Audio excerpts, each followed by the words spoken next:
Good morning, Free Motion Friday fans. This is Kate Quinn from Fabricated Quilts, and we're going to do a nice big section of our intersection project, and we're going to add some little details.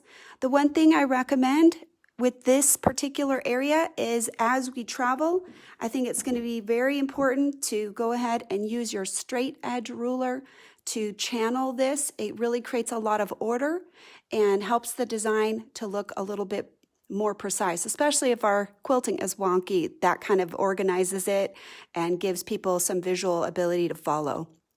So just for your reference, each of these is approximately 1 inch, maybe just slightly bigger.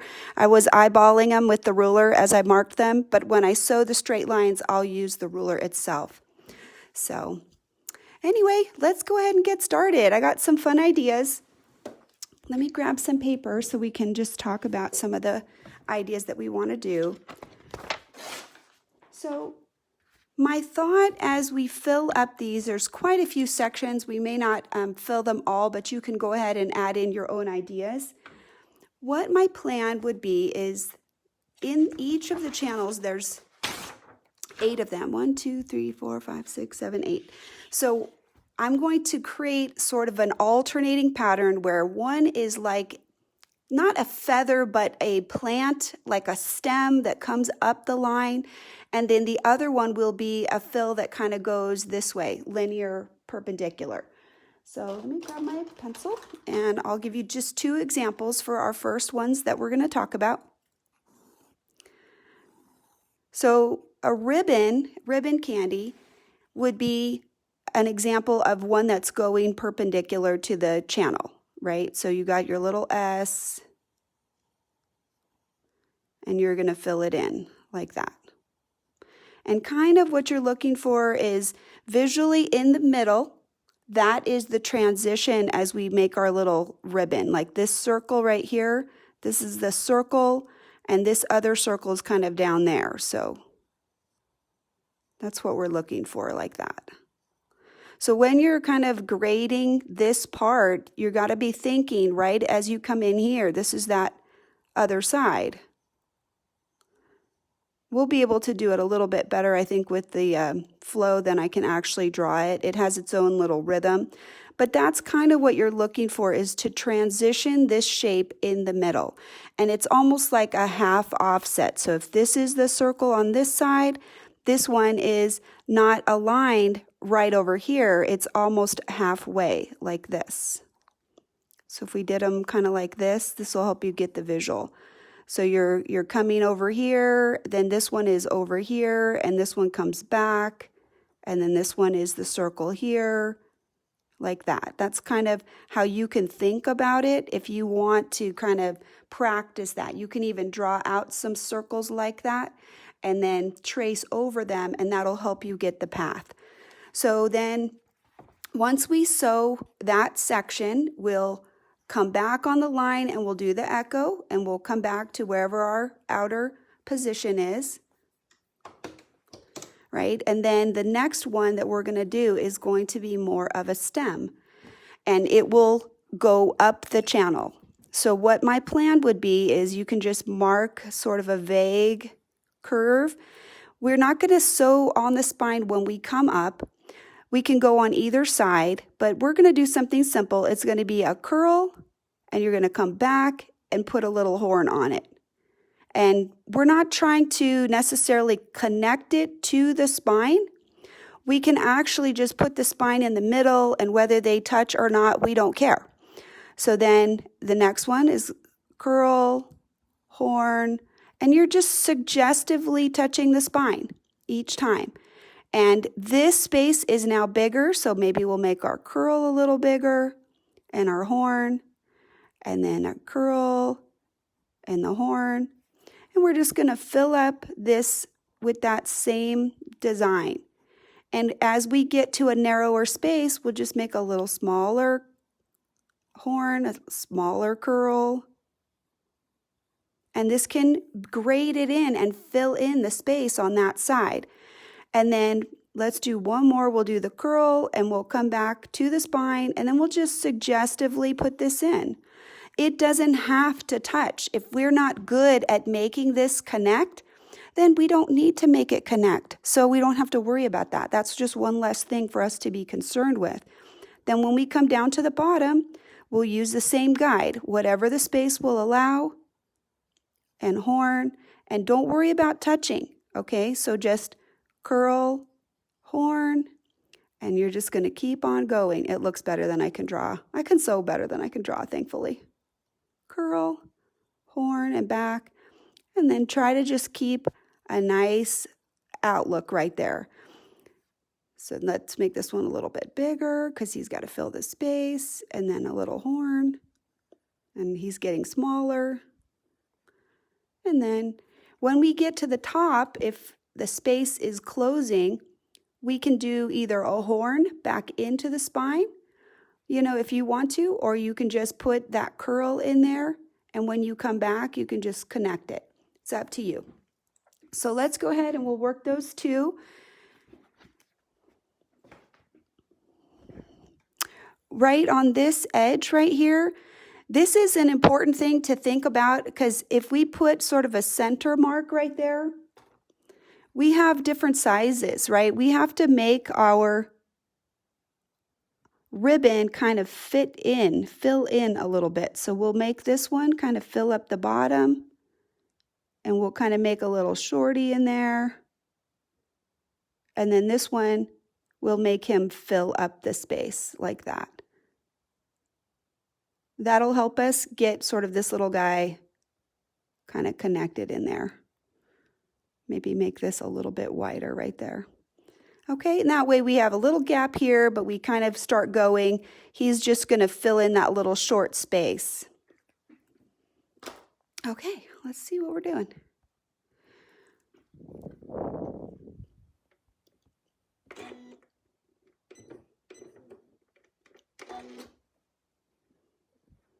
So that's the pattern. The pattern will be something that is perpendicular to the channel as a fill, and then the next part of it will be up the channel or down the channel along it.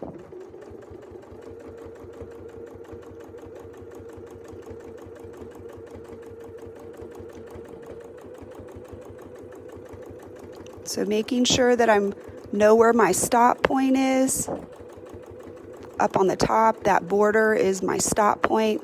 I don't want to cross over that, so I'm right there keeping my eye on that. I can touch it, but it's okay if I don't touch it. This is getting a little narrower on the bottom, so we're going to kind of squeeze them a little bit together, make them tighten up.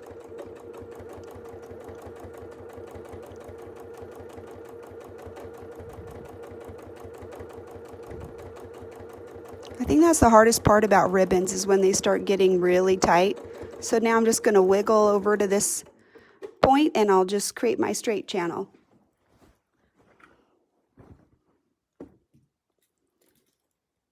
My spacing gauge can help me. He's going to help keep me aligned so I can make this channel.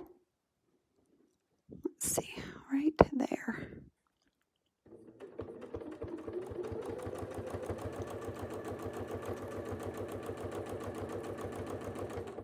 So right when I get to the circle, I'm going to have to travel up a little bit.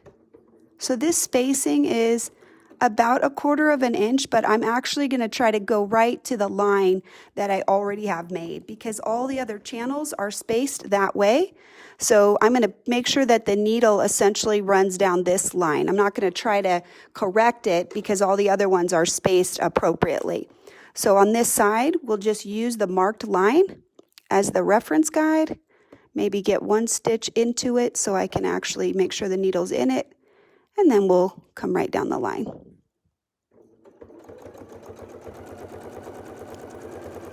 Since I took the time to mark that, I don't want to second guess it.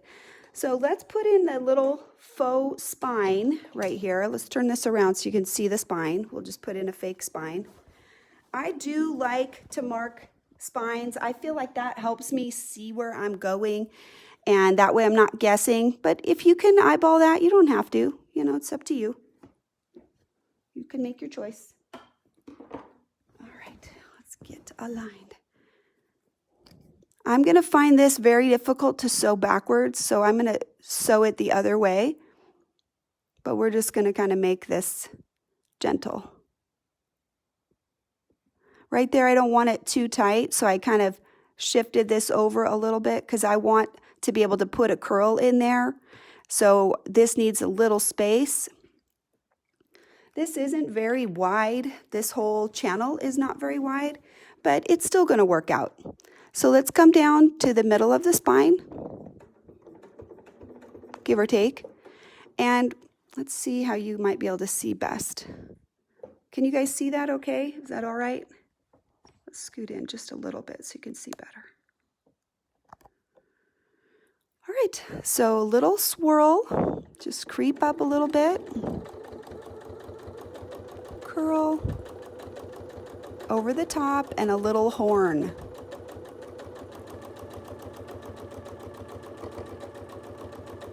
And a little horn.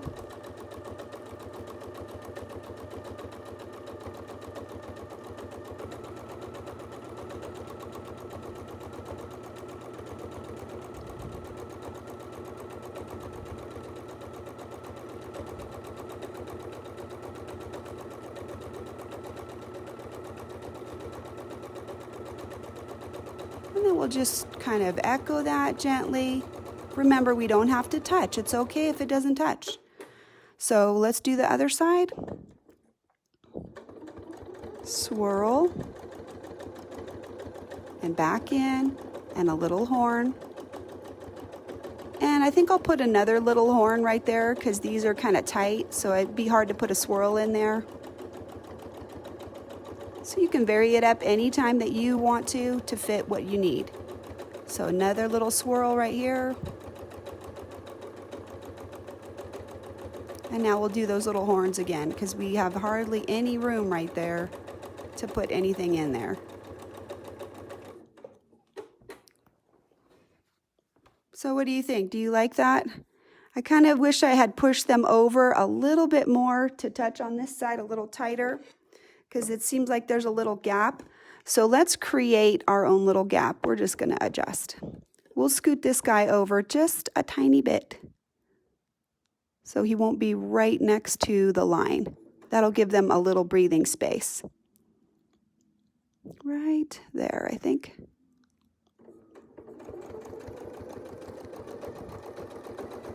Then we'll create some sort of match on that side. All right, now we've messed up everything that we told you, right? But that's okay, we're just gonna go with it. If I can't adjust my own quilt, you know, that's just wrong.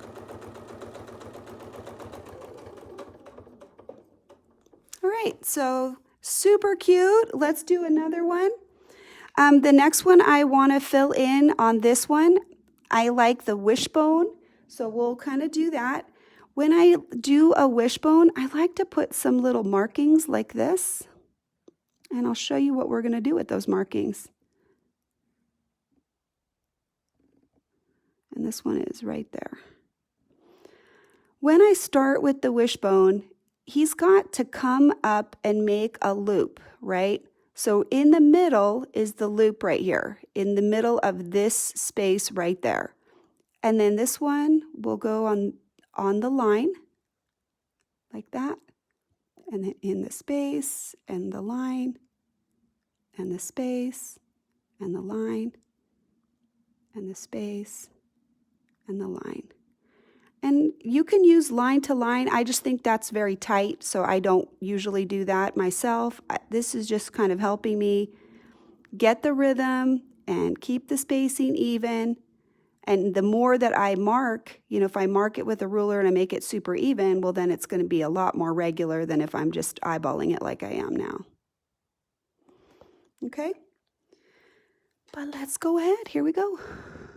So let's scoot down a little bit right here. So if I come from the middle, I can make the loop on this side, or at least a partial loop.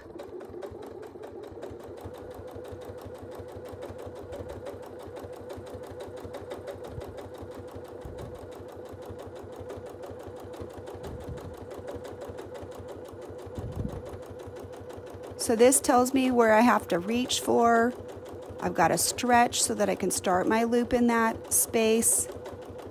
And that just gives me that visual so that I can stretch instead of guessing each time. It just helps them lay a little better. Otherwise, I start to lean them over too much, and then they look really odd, and I don't like that.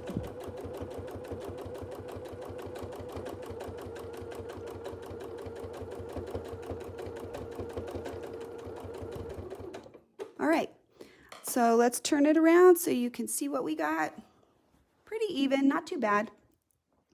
Now we'll close up the line. We're kind of fixing our spacing for what we did before, how we adjusted it. We're going to kind of clean it up a little bit here.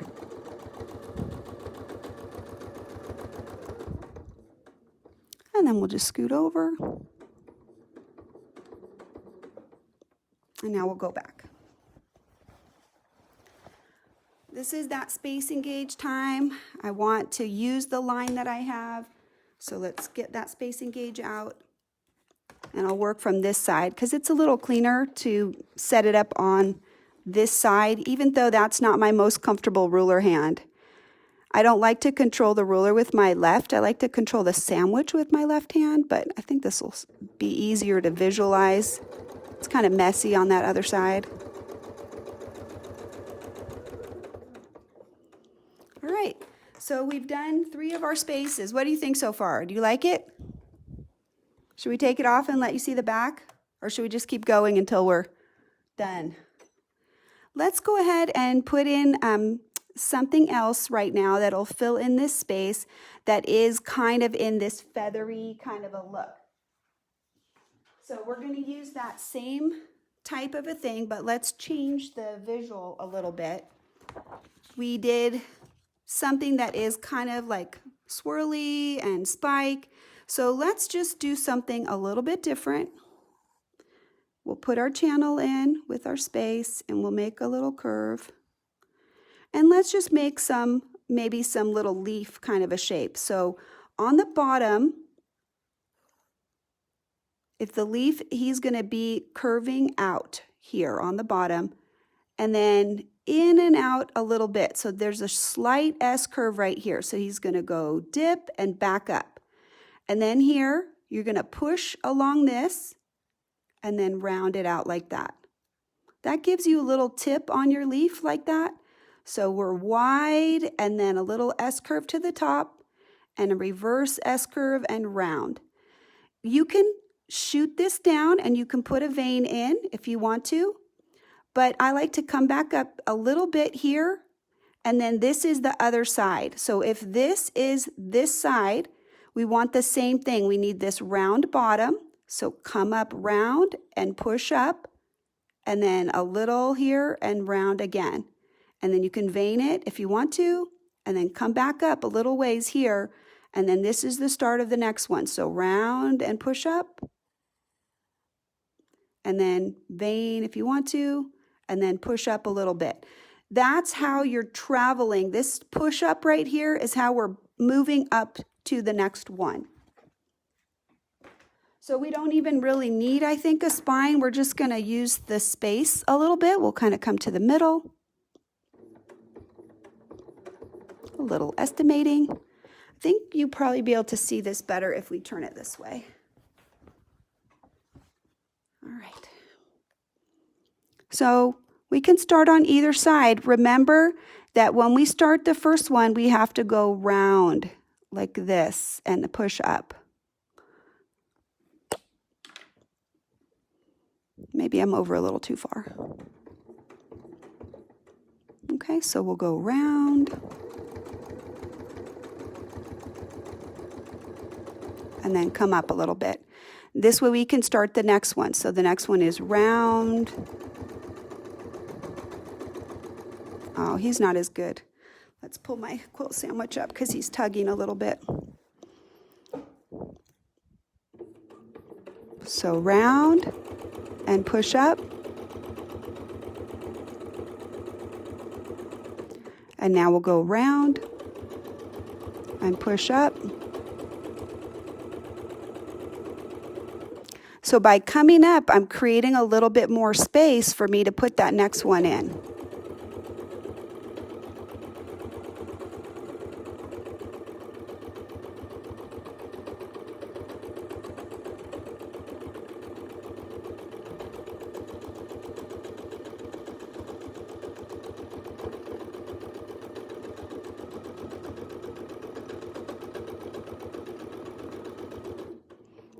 I think we're probably done. Maybe we can put a little bitty one in there.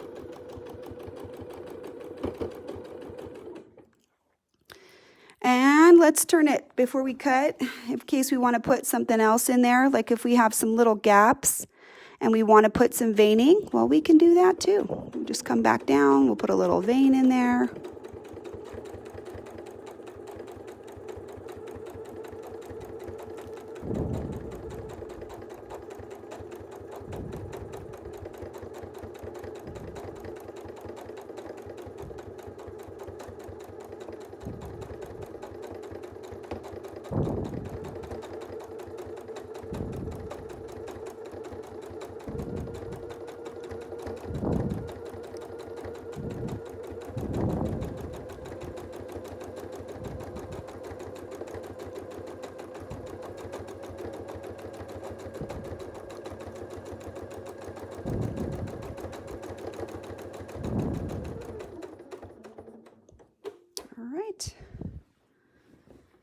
Got some little leaves in there now. Let's put our lines back in. Close off our space.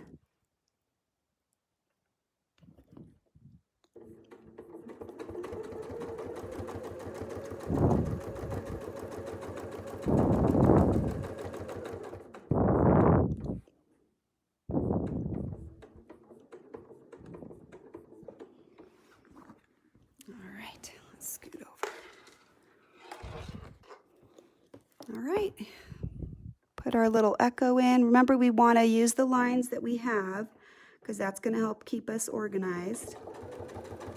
So they're not exactly a 1/4 inch, they're a little bit different. So let's just do some wiggle. Let me show you that.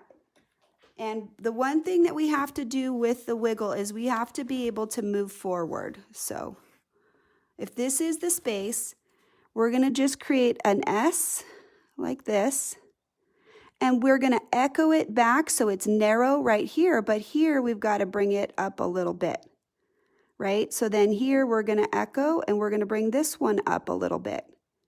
And then right at the point, it's close, but as we drift, we're going to stretch it away so that this gap here gets to be a little bit wider, and this gap when we come back is a little wider.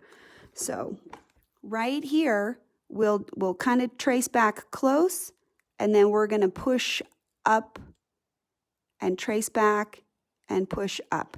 So then this is going to be going this way in the channel, filling it up, but not that way.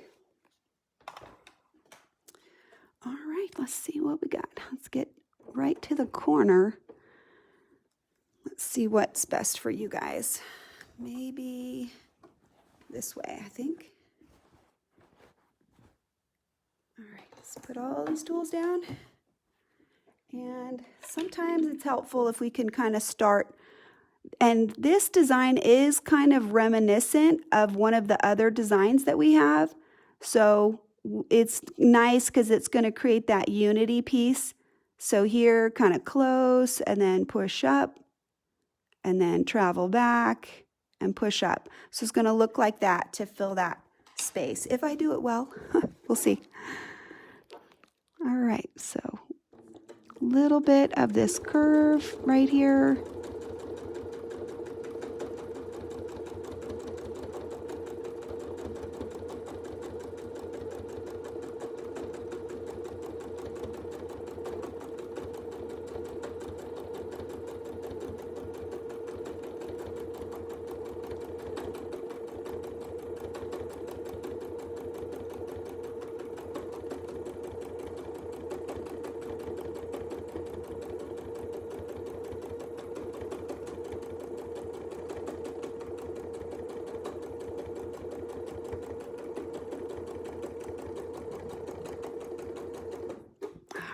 Kind of change hand positions here. Kind of got off of my rhythm, so I got to kind of get back on. So we need to curve down a little bit more with this guy. So I'm just going to maybe take 2 stitches up so I can get a little bit more curvature on there.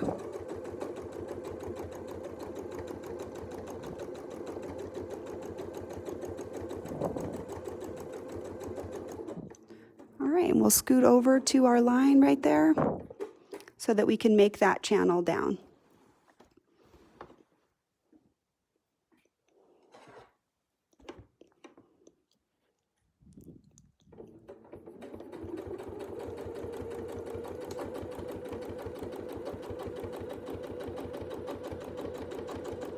So I just pushed over just a little bit right at the end to make sure that the tip followed the design and didn't sort of cut into that little flame there. Right at the end, he was going to get cut off, so I had to adjust him so he would not be cut off. All right, let's see. Let's get ourselves right on that channel. There we go. Oh, my quilt needs to be pushed up. He's heavy. One thing I like about working with the quilt right now where we're at is he's moving a lot better than he did at the beginning. And the reason for that is now he's all acting as one piece because we have so much quilting on here. He's not moving all in different things. So when I pull, he comes together all at once, which I love. So let's see where we're at. And let's do another one. So let's see what we can do. So we want to do another kind of feathery channel. So let's create a little space. And we have some leaves, we have some curls. Let's try to do something that's a little bit reminiscent of what we already have in the quilt. So we have some like little loop-de-loops. So let's go loop and back. And we'll go a little loop and a bigger loop and back.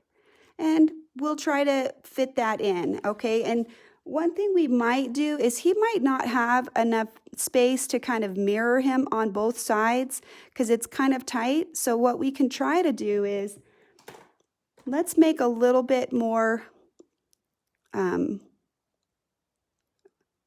deep on each side. So he'll go deep on this side. So you'll get the little loop right here will fit in that space. And this way they'll be kind of just one on each because that way we can make them stretchy. So like this. So we'll start here. We'll put the loop in, a big loop, and then he'll come back. Then when we get to the spine, this loop will be loop, bigger loop, and back to the spine. This way we're kind of traveling in the middle. That's why we made these so deep. So this will kind of fill in like almost a circle, half of a circle, I guess.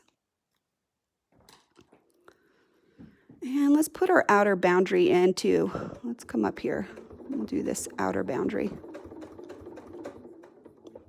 That way I can get back down to the bottom down here so we can do our design more easily.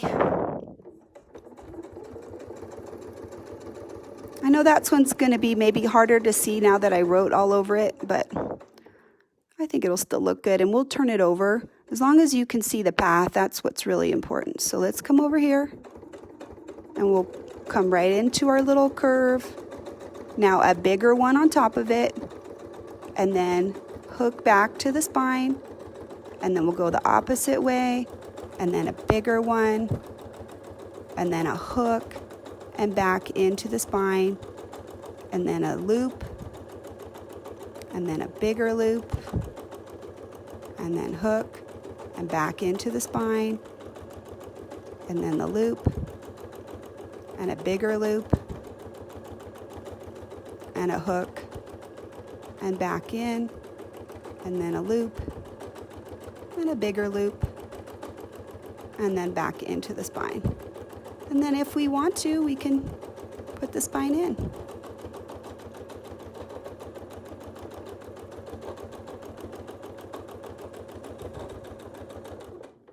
And then we'll come over and do the next one.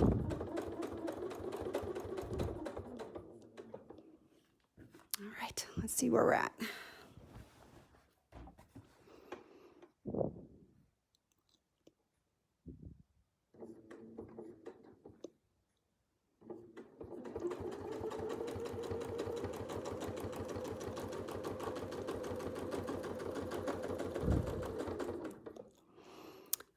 right, so let's see what we got on this one. We've done our little loops in the loop quite a few times, and I think this might be a fun fill. And what we'll try to do is, let's go ahead and make some smaller and big ones, and we'll just fill it up kind of like pebbles in a jar. And some of them will have the double and some of them won't.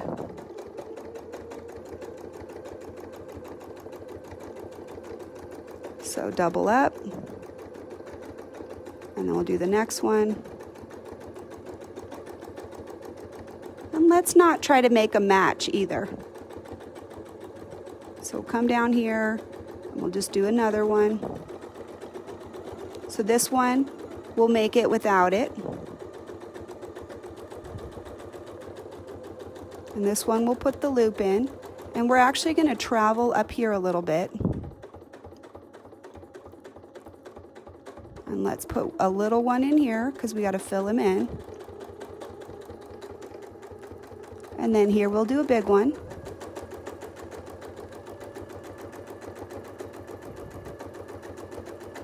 And we'll put the loop in. And let's do a little smaller one on this side.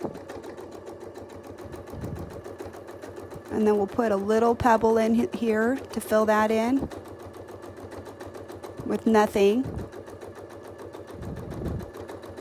And then this one will have it.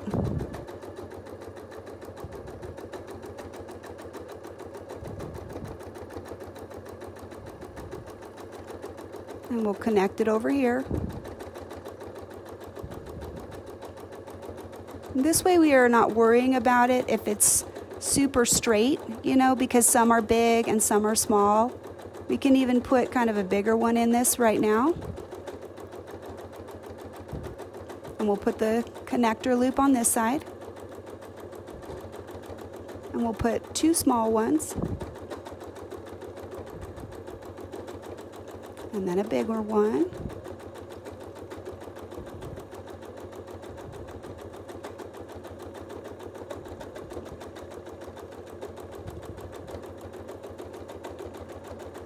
Put a loop, and let's put a little kind of like a suggestion right there of one, and then we'll put another one down here.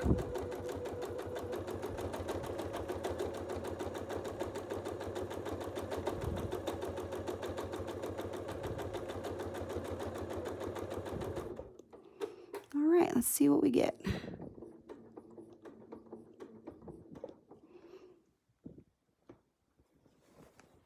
Go. He's so cute.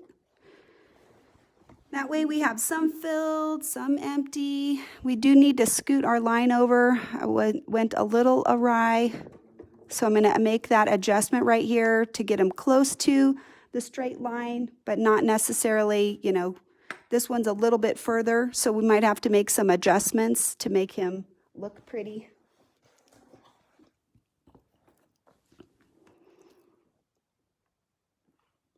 Let's come up one more stitch, I think. That'll help us make that adjustment a little better. I don't want to cut off that little one that's right there.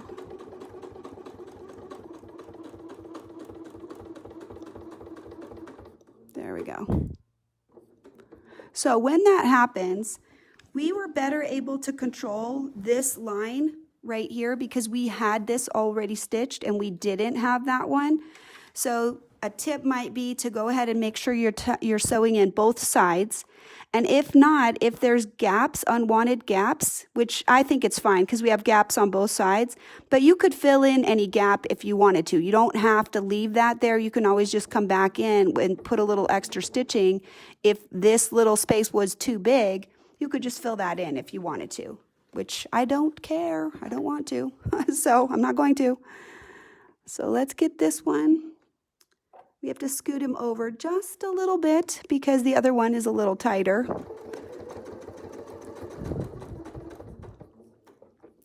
And this one needs to be kind of feathery like some of these other ones. And so what I think I'll do is I'm just going to use this curvy side as the spine because there's not a lot of space because it cuts away. So let's just do this. And then here I'll put a little stretchy leaf in there. And then we'll put another little curl.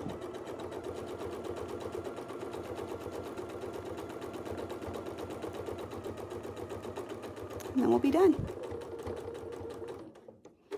All right, let's tack it off and be done. And we'll pull it out and I'll flip it over. And then I also want to mention one other piece of this because we're kind of getting to the close. And we're going to talk about what the plan is for trying to sort of finish up all of this and create a finished product. Because I think we're close to done. I think we only have maybe one or two more. If I can close it all up and create the unity, that's next time with the feather. That's what I'm going to talk about. And then the last class 10 will be maybe doing some micro fills in some different area to create texture. So for example, if this circles, we could come in and we could micro texture right around the circle to push that down, which makes the circle jump up. And it also creates a differential between this frame and this if this is all really textured. So those are the two things I'm thinking of. Let's flip it over. Ah, love it. That looks so awesome. Can you guys see it okay? Let's see if we can come up a little bit. Right there. Okay, so we filled in, that's 8 different fills that we put in there. And these all can be made bigger, made smaller. You can stretch them. You can do whatever you want to. So what I want to do next time is I've got that really big feather on this side right here. He's kind of big feature of this quilt. He goes all along the edge. So part of our goal with the intersection project is to show the over and underlap. And today we didn't necessarily do that in the sense that maybe this comes over the top of the channels. So that might be, you know, an element where we're cutting into these channels by putting this curve over the top. But what I want to do is have some type of feather where the feather kind of comes around and goes into the square right here. And then he's going to come out maybe right here and he would curve into this piece right here and maybe he'll come out over here. And so that is the last intersection that we will work. So it's kind of a big feather. There's a little bit of planning that would go into kind of making it a nice, smooth look. And he'll fill up the most of the remainder of the space that we have. So my plan is to kind of prepare that for next time. And then we'll do any micro texturing on the last bit.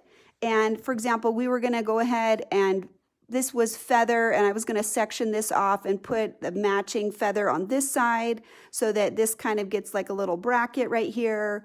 And I might put maybe one more of this somewhere, maybe another little square with this same element or maybe 2 of them over here.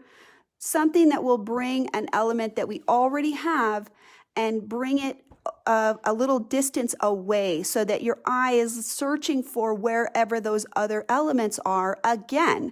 That way you make the visible aspect, somebody's looking at it longer. They're going to look into it. They're going to see relationships between this piece and the feather over there and that circle and that ribbon and that whatever. They're going to see, okay, where'd you use that somewhere else? So that is going to be a really important part of creating the visual interest for that with those intersections, with those over and underlaps, and with the repetition of the design and repetition at different scale, which are all important artistic principles. So, okay, that's where we're at, and I hope you have a great day. So next time, working the feather, and then micro texturing for the last class, and then basically we'll be done. So I know you might be sick of it by now, right? I hope you're not. I hope you're still having fun. But I'm kind of sick of it too. I admit it. You know, we get bored. We want to move on. And this has just been, it's taken a lot of time to develop it because we're doing it week by week. But really excited to get finished with it and have that pretty finished element. Have a great week, you guys. Happy quilting. Get out there, play.